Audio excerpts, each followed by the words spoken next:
HighBridge, a division of Recorded Books, presents The Tengu's Game of Go by Lian Hearn, read by Shah.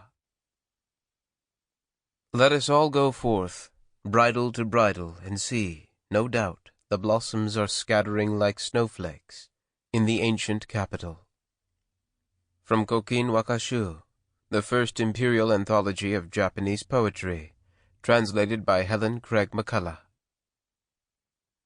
1. Aritomo. Yoshimori has been found. For years Lord Aritomo had both dreaded and longed for this news. Until he saw Yoshimori's corpse with his own eyes, he would never feel secure about Emperor Daigen's reign. Once Yoshimori was dead, preferably executed in public as the son of a rebel and traitor, no one would be able to question the legitimacy of Daigen. Even heaven would have to concede. He noticed Masachika recoil very slightly as he leaned toward him.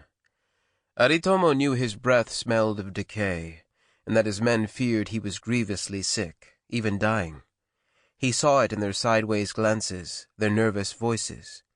Yet not one of them had the courage to confront him with their fears. They did not understand he would outlive them all, that this passing illness was the price he was paying for immortality.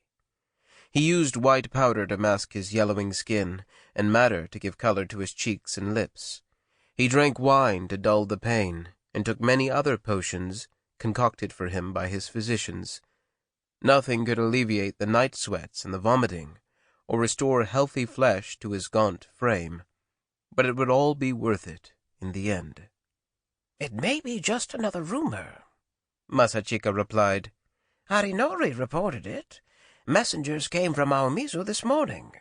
One of the owners of the pleasure boat, Lady Fuji, hinted that she knew where Yoshimori was." Is it worth investigating? It could be a ploy to ingratiate herself with Harinori. They will do anything to avoid paying their dues, these women. "Indeed, and as we know, the Aomizu lord is susceptible to such women, and inclined to be fanciful himself." Aritomo raised his eyebrows. He did not encourage his men in criticism and backbiting. It corroded their loyalty to one another, and eventually to him. But he was always interested in their opinions. He wondered what Harinori would have to say about Masachika in return. He would probably not be so quick to criticize, for Masachika had a reputation for acting swiftly against any perceived rival, wiping out offenses in blood. Masachika said, "However, the woman died, probably poisoned. The most likely suspect, one of her entertainers, disappeared the next day, fleeing into the Darkwood. What if Fuji really did know something and was silenced?"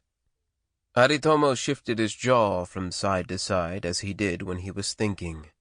The dull clicking was the only sound in the room. "You had better go take a look," he said finally. "Wear unmarked clothes and don't draw attention to yourself." He noticed with some satisfaction that Masachika was galled by this. Masachika had acted as a spy for both the Miboshi and the Kakizuki, but Aritomo knew he would have preferred to leave all that in the past and play the part of a great lord, and that he liked riding at the head of his retinue, with the pine trees of Kuromori and Matsutani emblazoned on surcoats, robes, and banners. Aritomo made a point of giving him minor errands, as though he were some insignificant underling, to keep him in his place.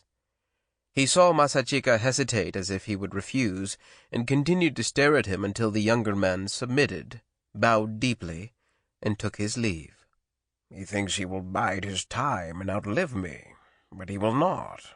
None of them will," Aritomo thought. Yet he had to admit that he did not feel well. Often he passed sleepless nights, during which he recalled his years as an exile and fugitive, the murders of his young sons as hostages, the breakdown in health of his wife, leading to her early death. He knew he was seen as cold and unfeeling, but he had made himself so out of necessity, vowing he would never allow either love or grief. Sample complete. Ready to continue?